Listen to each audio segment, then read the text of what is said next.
మీ ఎలాంటి వ్యాపార ప్రకటనలకైనా వెంటనే మా ఛానల్ సంప్రదించండి. ప్రస్తుతం మనతో పాటు ప్రముఖ ఆధ్యాత్మికవేత్త జ్యోతిషరత్న జ్యోతిష సామ్రాట్ చింతా రుక్మాన్ గదరావు గారు మనతో ఉన్నారు. మాతృదేవోభవ పితృదేవోభవ ఆచార్య దేవోభవ. ఓం నమో మాందేశ్వరాయ నమః. గురుగారు, 2026 జనవరి మాసం మిథున్ రాశి వారి పరిస్థితి ఏ విధంగా ఉంటుంది? వీళ్ళు ప్రత్యేకంగా ఎటువంటి జాగ్రత్తలు తీసుకోవాలి? సంవత్సరంలో మొదటి నెల ఎటువంటి అదృష్టాన్ని వీళ్ళే తీసుకురాబోతుంది అంటారు? ఈ 2026 జనవరి మాసం మిథున రాశి వాళ్లకు ఎలా ఉందని చెప్పుకునే ముందు, ఎలా ఉంటుంది అంటే వీళ్ళ యొక్క ప్రత్యేకమైన విషయాలు కొన్ని మనం చెప్పుకుంటున్నాము. అందులో భాగంగా మనము ఈ మిథున రాశిలో రవి ఉండగా పుట్టిన వాళ్ళు, మిథున రాశిలో రవి ఉండగా పుట్టిన వాళ్ళు జ్ఞాపక శక్తి ఎక్కువ ఉంటుంది, విశేషమైనటువంటి పరిశోధనలు చేస్తారు. పరిశోధనలు అంటే వీళ్ళు క్షణం తీరిక ఉండదు, వీళ్ళకు తీరిక లేకుండా ఆలోచిస్తారు, ఫ్యూచర్ని బాగా డిజైన్ చేసుకుంటారు. ఎక్కువ డౌట్లు వస్తూ ఉంటాయి. ఎందుకంటే 3వ స్థానము అంటే ఎవరికైనా సరే వాళ్ళ రాశి నుంచి కానీ లగ్నం నుంచి కానీ 3వ స్థానం అంటే అనుమానము, సందేహము, డౌటు. ఎక్కువ డౌట్లు ఎవరికి వస్తాయో ఎక్కువ నాలెడ్జ్ వాళ్ళకే వస్తుంది. అదే ఆ డౌటే వాళ్ళకు ప్రమాదకరంగా లేకుండా చూసుకోవాలి. అది మామూలుగా సంసార జీవితాల్లో భార్యను అనుమానించడం, భర్తను అనుమానించడం ఇట్లాంటివి వచ్చినప్పుడు సంసారాలు దెబ్బతింటాయి. అదే చదువులో వచ్చినాయంటే దీనికి ఆన్సర్ ఏంటి, ఇది ఆన్సర్ అయిపోయింది, నెక్స్ట్ ఏంటి, దీన్ని ఈ సబ్జెక్ట్ తర్వాత నెక్స్ట్ సబ్జెక్ట్ ఏంటి, ఇట్లాంటి డౌట్లు వచ్చినాయంటే నాలెడ్జ్ డెవలప్ అవుతుంది. కాబట్టి ఇప్పుడు గొప్ప గొప్ప వాళ్ళు వేల పేజీలు గుర్తుపెట్టుకుని చెప్పేసి అనర్గళంగా మాడిస్తుంటారు గొప్ప గొప్ప మహానుభావులు. మనకు చూస్తే మన అదృష్టం కొద్దికి గరికపాటి నరసింహారావు గారు, చాగంటి కోటేశ్వరరావు గారు, వద్దపతి పద్మాకరరావు గారు, వీళ్ళంతా కూడా ఎక్కడ తడబడకుండా విపులంగా, నిపుణంగా, నవనవోన్మేషణంగా మాట్లాడుతూ ఉంటారు.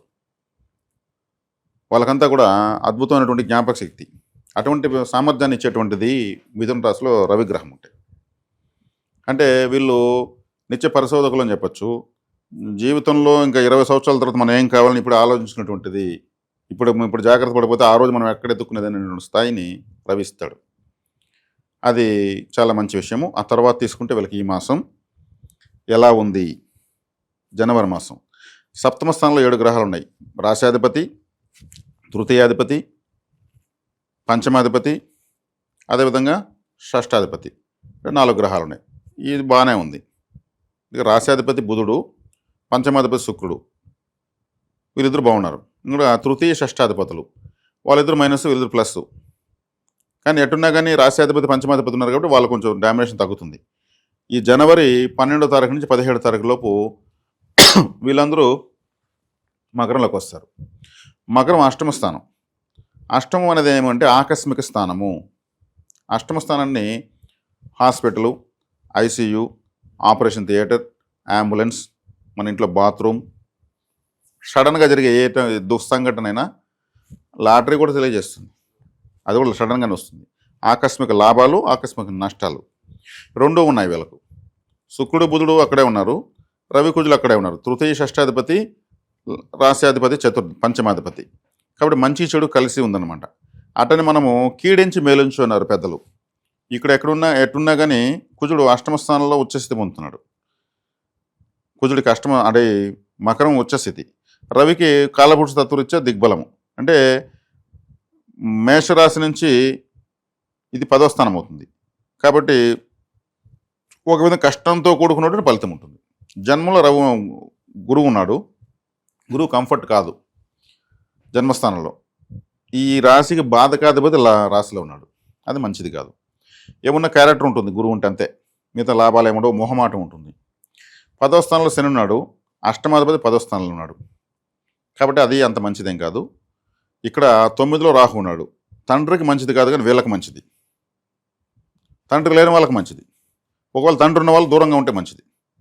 అతను అమెరికాలో, తండ్రి ఇక్కడ లేదు, అతను కాలేజీలో హాస్టల్లో ఉంటూ తండ్రి దగ్గరుంటే ఉన్న మనస్పర్ధలు వస్తాయంట, దూరంగా ఉండాలి. అంటే రాహు అంటే రవిగ్రహాన్ని నిర్జిస్తాడు అని అర్థం. శక్తిలో రాహుని మించిన వాళ్ళు లేరు, తెలివితేటలో కూడా ఆయన మించిన వాళ్ళు లేరు. మహావిష్ణువుని ఏమారిచి అమృతం తాగేశాడు, అంతకన్నా తెలివితేటలు ఇంకెవరికి లేవు. కాబట్టి ఇక్కడ గ్రహ స్థితి శుభ అశుభ మిశ్రమంగా ఉంది. కాబట్టి ఇక్కడ జాగ్రత్తలు తీసుకొని పోతే మంచిది. ఇక 3వ ఇంట్లో కేతు ఉన్నాడు. 3వ ఇంట్లో కేతు ఉంటే 3వ స్థానాధిపతి రాహు రవి అష్టమ స్థానంలోకి వెళ్తున్నాడు. కాబట్టి చేసే ప్రయత్నాలు కూడా అనుకున్నంత వేగంగా జరగవని చెప్పచ్చు. కానీ వీళ్ళకి వచ్చిన ఒక బెనిఫిట్ ఏమంటే ఆ రాశాధిపతి ఎక్కడున్నా మేలు చేయడానికి చూస్తాడు, పంచమాధిపతి ఇద్దరు కలిసిపోతున్నారు. దానివల్ల వీళ్ళు అధిగమిస్తూ పోతారు పరిస్థితులను. ఈ గోచారం అని చెప్పొచ్చు అంటే వస్తున్న సమస్యకు సొల్యూషన్ దొరుకుతూ ఉంటుంది. శుక్రుడు అంటే ఎవరు? ఆయన గురువు. బృహస్పతి ఎంత శక్తో అంతకన్నా ఎక్కువ శక్తి శుక్రుడికి ఉంది. ఇప్పుడు శుక్రుడు ఇచ్చినంత శుభత్వం, శుక్రుడు ఇచ్చినంత లగ్జరీ ఏ గ్రహం ఇవ్వదు. ఆ గ్రహం వీళ్ళకు అదృష్ట స్థానానికి అయింది. కాబట్టి ఇక్కడ సమస్య ఎంత రాని దాని దారి దొరుకుతుంది, షార్ట్ కట్ మెదలు దొరుకుతాయి అనమాట. కాబట్టి ఈ మాసం వీళ్ళు హ్యాపీగా ముందుకు వెళ్ళొచ్చు, ధైర్యం తెచ్చుకోవచ్చు, ఇబ్బంది లేదు. ఇంక పరిహారాలు తీసుకుంటే ఈ గ్రహస్థితిని అధిగమించేదని పరిహారాలు తీసుకుంటే శివారాధన ఎక్కువ చేయొచ్చు. శివారాధన చేయడం వల్ల వీళ్ళకు, ఎందుకంటే ఈ రాశిలోనే ఆరుద్ర నక్షత్రం శివుడిది ఉంది. మృగశిర నక్షత్రం, మృగశిర అంటే ఏమి? జంతువు యొక్క తల, వినాయకుడు. కాబట్టి ఈ కుజగ్రహానికి సంబంధించిన నక్షత్రం అది. ఏది? మృగశిర. కుజుడికి అధిష్టాన దేవత సుబ్రహ్మణ్య స్వామి. అంటే శివ కుటుంబం యొక్క శక్తి మొత్తం ఈ రాశిలో ఉంది. కాబట్టి ఎక్కువ శివాలయానికి మిథున రాశి వాళ్ళు వెళ్ళాలి. ఇద్దరు ఒక స్త్రీ పురుషుల కలయిక, మిథునము అంటే కలయికని పార్వతీ పరమేశ్వర రాశి అంటారు. కాబట్టి మిథున రాశి వాళ్ళు ఎక్కువగా శివాలయానికి వెళ్ళడం వల్ల వీళ్ళకు అవకాశాలు, కష్టాలు వస్తాయి, రాకుండా మనం అడ్డుకోకూడదు. రాని దాని సమస్యకు దారి దొరుకుతుందని ఆటోమేటిక్గా జర్నీ చేసేయచ్చు. ఇవి గోచారం తాత్కాలికమే. ఇప్పుడు రవిగ్రహం 10 ఏళ్ళు ఉండేదేం లేదు మకరంలో. మళ్ళీ ఆయన 9లోకి వస్తాడు, అక్కడ రాహుతో కలుస్తాడు, అక్కడ గ్రహణము, అది మనకు భారతదేశంలో కనిపించదు. అయినా పట్టుడు విడుపుడు స్నానాలు చేసుకోవడం మంచిది. శత్రువుల నుంచి ఏమైనా ఇబ్బంది ఉంటుందంటారు గురుగారు వీళ్ళకి ఏదన్నా? వీళ్ళకి శత్రువులు అంటే ఎవరంటే కూడా పుట్టిన వాళ్ళే. మిథున రాశి వాళ్ళ శత్రువులు అంటే కూడా పుట్టిన వాళ్ళు. సోదర సోదరి కారక దోషం ఉన్నటువంటి రాశి. కాలపురుడు 3వ రాశి, దానికి మళ్ళీ 3వ రాశికి అధిపతి రవి. ఇద్దరు కలిసి, రవి కుజులు కలిసి అష్టమంలోకి వస్తున్నారు. అంటే మిథున రాశి వాళ్ళంటే బ్రదర్స్ అండ్ సిస్టర్స్తో డిస్టర్బెన్స్ ఖచ్చితంగా ఉంటుంది. ఒక అన్న చెల్లుని అనుకోండి, పెళ్ళైనాక ఇద్దరు దూరం అవుతారు, అప్పుడు అఫెక్షన్ బాగుంటుంది. పెళ్ళి ఎవరికి వీళ్ళేదో చిన్న చిన్న విషయాలు గొడవలు పడుతూనే ఉంటారు. మరీ అది ముదిరింది అనుకోండి, పెళ్ళి అయిన తర్వాత కూడా సమస్య తీరదు. మనకు జగన్మోహన్ రెడ్డి గారు ఆరుద్ర నక్షత్రం మిథున రాశి, బ్రదర్స్ అండ్ సిస్టర్స్ ఉన్నారు కదా, ఆయనకి 2 సిస్టర్స్ ఉన్నారు కదా. వాళ్ళ కుటుంబాల్లో ఏం మనకొద్దు, కానీ వాళ్ళతో పెద్ద శత్రుత్వం మీద వచ్చింది కదా, వచ్చేసింది కదా. మరి ఎంత వాళ్ళు ఆయన పని కట్టుకుని కట్టి మరి పోతున్నారు. ఆరుద్ర నక్షత్రం మిథున రాశి అలా ఉంటుంది. ఎందుకంటే మనకు లైవ్ రిపోర్ట్ ఒకటి కావాలనే దానికోసం చెప్పాము, అంతే, ఇంకేం లేదు. మిథున రాశిలో పుట్టినారంటే ఏదో ఒక డిస్టర్బెన్స్ ఏ రోజుకైనా వచ్చే తీరాల్సిందే. ఇంక అంతకన్నా శత్రువులు ఎవరుంటారు చెప్పండి? బయట వాళ్ళు ఉంటే అది అర్థం ఉంది, ఎవరో ఒకరు మనం టార్గెట్ చేస్తారు, అది జనరల్. కూడా పుట్టిన వాళ్ళు టార్గెట్ చేస్తే అది మిథున రాసుకున్నటువంటి ఒక శాపం అని చెప్పచ్చు. సో కొంతమంది ఎంతో కాలంగా కోర్టు సమస్యలు కావచ్చు, పోలీస్ స్టేషన్ చుట్టూ తిరుగుతూ ఉంటారు. అటు వాళ్ళకి ఏమన్నా రిలీఫ్ ఏమైనా ఉంటుందంటారు ప్రస్తుత కాలం? కోర్టులు, పోలీస్ స్టేషన్లు అంటే కుజుడు, కేతు వస్తారండి. కేతువు అంటేనే సంబంధం లేని సమస్యలు, పోలీసు అంటేనే కుజుడు. ఈ కుజుడు, కేతు ఈ రాశికి మంచి వాళ్ళు కాదు. అంటే మనకు ఏదో నిల్చుకోని దానికి నన్ను కూడా పట్టుకుపోయారు, అన్నదానికి నన్ను ఇరికించుకున్నారు, అన్నదానికి నన్ను ఎత్తినేశారు, అసలు నాకు సంబంధమే లేదు, ఆ రాత్రి నన్ను పట్టుకుపోయారు అనే వాటికంత కారణం కేతువు, కుజుడు. ఈ 2 గ్రహాలు వీళ్ళకి యాంటీ. ఉన్నవి సమస్యలు వస్తే పర్లేదు, లేని సమస్యలు కూడా వస్తాయి. దీనికి ఏం చేయాలంటే సుబ్రహ్మణ్య ఆరాధన విశేషంగా చేయాలి, విఘ్నేశ్వర ఆరాధన విశేషంగా చేయాలి. వీళ్ళిద్దరు కంట్రోల్లోనే కుజుడు, కేతు ఉంటారు. సుబ్రహ్మణ్య స్వామికి అధిష్టాన దేవత కుజుడికి అధిష్టాన దేవత సుబ్రహ్మణ్య స్వామి, కేతువుకి అధిష్టాన దేవత విఘ్నేశ్వరుడు. అందుకే వినాయకుడు, సుబ్రహ్మణ్య స్వామి కలిసి ఉన్నటువంటి ఫోటోని పెట్టుకుని పూజించడం మంచిది. తరచూ ఆలయాలకు వెళ్ళడం మంచిది. 3 నెలలకు ఒకసారి గుండు కొట్టడం మంచిది. వీళ్ళు లేదు 4 నెలలకు ఒకసారి గుండు కొట్టేస్తే మంచిది. ఇది కేతు గ్రహము. దీన్ని తీసే కొద్దిగా ఏముంది, కేతువుని మనం వదిలేస్తున్నాం కదా, ఆటంకం రాదు. అదేవిధంగా వీళ్ళు పోలీస్ స్టేషన్కి వెళ్ళాలనుకున్నా, కోర్టుకు వెళ్ళాల్సి వచ్చినా, మధ్యస్థాలకు వెళ్ళాల్సి వచ్చినా ఎడమ కాల్లో 2 గోర్లు కత్తిరించేసి మళ్ళీ పోవాలి. వీళ్ళే కదా, ఎవరైనా సరే. ఇది ప్రాచీన తంత్రం. ఇది ఎడమ కాల్లో 2 గోర్లు కత్తిరించేసి వాగ్వాదానికి వెళ్తారు, లేదు కోర్టు వాయిదాలకు వెళ్తారు, మధ్యస్థలకు పోలీస్ స్టేషన్కి వెళ్తారు. అది అనుకూలం అవుతుందని పెద్దలు చెప్తారు. నేను కొంతమంది చెప్పాను, వాళ్ళు ఆచరించుకుంటున్నారు. మళ్ళీ నాకేమీ కంప్లైంట్ ఇవ్వలేదు. అయ్యో నా పని కాలేదు, నాకేం కంప్లైంట్ ఇవ్వలేదు, చేసుకోండి అని చెప్పాను. ఓకే. ప్రస్తుత కాలంలో స్థానచలనం కలిసి వస్తుందంటారా? వేరే ఊరు వెళ్ళి ఏదన్నా చేసుకుందాము, వేరే ప్రాంతం వెళ్ళి ఏమన్నా చదువుకుందాము, అభివృద్ధి చెందాలంటే మనం ఏదైనా ప్రదేశం మారాలి అన్న ఆలోచనలు కరెక్టే అంటారు? ఖచ్చితంగా ఉంటాయండి. ఎందుకంటే కర్మస్థానంలో శని ఉన్నాడు, అష్టమాధిపతి.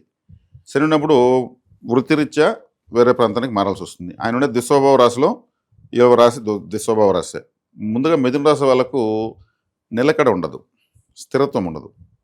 స్థిరత్వంగా ఉంటే వీళ్ళకి డెవలప్మెంట్ లేదు. స్థిరత్వంగా ఉంటే వీళ్ళకి డెవలప్మెంట్ లేదు. అంటే వీళ్ళు నిర్ణయాలు మారుతూ ఉంటాయి, అవసరానికి అనుగుణంగా మారుతారు. వీళ్ళు అడవిలోకి వెళ్తే ఆకులు తినడమే కరెక్ట్ అంటారు, బస్ స్టాండ్లో ఉంటే బిర్యానీ తినడం కరెక్ట్ అంటారు. ఇన్స్టంట్ నిర్ణయాలు కలిసి వస్తాయా వీళ్ళకి? కలిసి వస్తాయి, దాంట్లోనే ఎక్కువ పోతుంటారు. మార్పు చెందడంలో రిలాక్స్ అవుతారండి. యాప్ గీసుకుని ప్లాన్ వేసుకుని అలాంటివన్నీ పెద్దగా ఎక్కువ మందికి వర్కౌట్ కావు. ముందుగానే ఇన్స్టంట్గా కొంతమంది వెళ్ళిపోతూ ఉంటారు. అలా instant plans, long term plans వీళ్ళకి రెండు కలిసి వస్తాయి. ఇప్పుడు మనం ఇంతకుముందు ఆయన గురించి చెప్పాం కదా, జగన్మోహన్ రెడ్డి గారి గురించి. ఆయన స్థిరత్వం లేకుండా రాష్ట్రం అంతా తిరిగాడు, అప్పుడప్పుడు పాదయాత్ర చేశాడు కదా. ఆయన పదవి వచ్చిందా?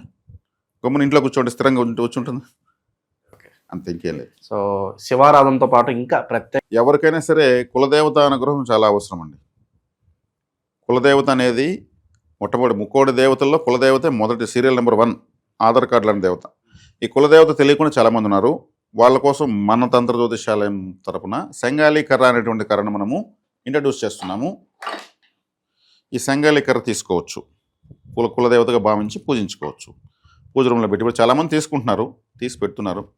ఒకసారి తీసుకుంటే ఇంకా లైఫ్ టైం తీయాల్సి పని లేదు. పిల్లలకు వాళ్ళ తర్వాత మనకు వస్తుంది. నమస్కారం చేసుకుంటే చాలు. ఈ కర్రకు అంత ప్రత్యేకత ఉంది. కరుంగాలి కన్నా శక్తివంతమైనటువంటి కర్ర ఇది. కరుంగాలి అనేది కూడా చాలా శక్తివంతమైనది. కాకపోతే ఈ సంగాలి అనేది ఇప్పుడు ఆరుద్ర నక్షత్రం ఉంది కదా, ఆరుద్ర నక్షత్రమే సంగాలి కర్ర. ఈ సంగాలి చెట్టు అంటేనే ఆరుద్ర నక్షత్రం. కాబట్టి ముఖ్యంగా ఈ మిథున రాశి వాళ్ళు తీసుకోవడం చాలా మంచిది. ఆరుద్ర నక్షత్రం, నడి నక్షత్రం, 4 పాదాలతో రాహు నక్షత్రంగా ఉంది కాబట్టి ఇది కులదేవతా శక్తిని అనుగ్రహిస్తుంది. తర్వాత ఆంజనేయ స్వామి ఇష్టదైవంగా కలిగిన వాళ్ళు, ఆంజనేయ స్వామి ఆరాధ్య దైవంగా కలిగిన వాళ్ళు, అదేవిధంగా మూలా నక్షత్రం అనుకూలంగా ఉన్నవాళ్ళు, ఇది హనుమాన్ శంఖము అంటారు. ఆయన యొక్క గద ఎలా ఉంటుంది? ఇలాగే ఉంటుంది. ఇది హనుమాన్ శంఖము. సహజ సిద్ధంగా సముద్రంలో దొరుకుతుంది. 3 to 5 ఇంచెస్ వస్తుంది.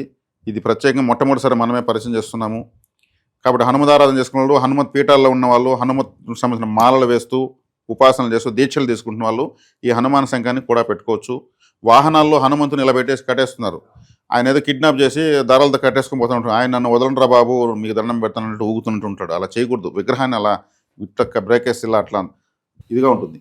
భక్తితో చేసినా కానీ కీ చైన్స్ కీచైన్ అని ఒక అర్థం ఉంది, నా బండికి రక్షణ కావాలనేసి. అది అంత ఊగదు. ఇదైతే కార్లో ఇలా కట్టుండేది, వెహికల్ ఇట్లా ఊగుతూ ఉంటుంది. ఈ హనుమాన్ శంఖాన్ని పెట్టుకోవచ్చు.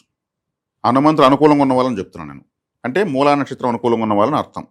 కాబట్టి హనుమాన్ శంఖాన్ని తీసుకోవచ్చు. అదేవిధంగా వైజయంతి మాల అనేది మనం ఆల్రెడీ పరిచయం చేశాము. ఈ వైజయంతి మాల అనేది శ్రీకృష్ణుల వారు రుక్మిణీదేవికి ప్రేమకు చిహ్నంగా ఇచ్చారు.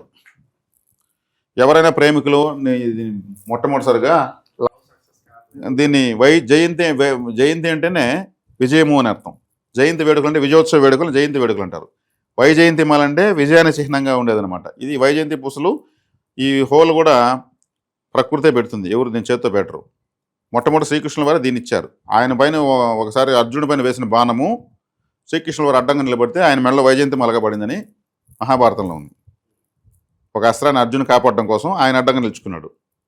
ఆ అస్త్రం ఏమైంది? వైజయంతి మాలగా మారింది. అంత శక్తివంతమైన చరిత్ర ఉన్నటువంటి మాల ఇది. కాబట్టి ఎవరన్నా నూతన దంపతులు పెళ్లి చేసుకుంటే కూడా పెళ్లి స్టేజ్ పైన కూడా వాళ్ళకు ఇవ్వచ్చు, ఒకరికొకరికి తీసివ్వచ్చు, గిఫ్ట్లు ఇవ్వచ్చు. ఈ ప్రేమలో ఉన్న వాళ్ళు కూడా ఎవరికైనా మొట్టమొదటిసారిగా ఇవ్వాల్సిన మాల ఇది. అటెండ్ దీన్ని ఎత్తుకుని అందరికి ప్రేమలు ప్రారంభించడం మనం అట్ట ఎంకరేజ్ చేయడం లేదు. మనం ఎంకరేజ్ చేయకపోయినా ఎవరు ఇది వాళ్ళు చేస్తున్నారు. కాబట్టి ఇది కూడా చాలా పవిత్రమైన మాల అనమాట.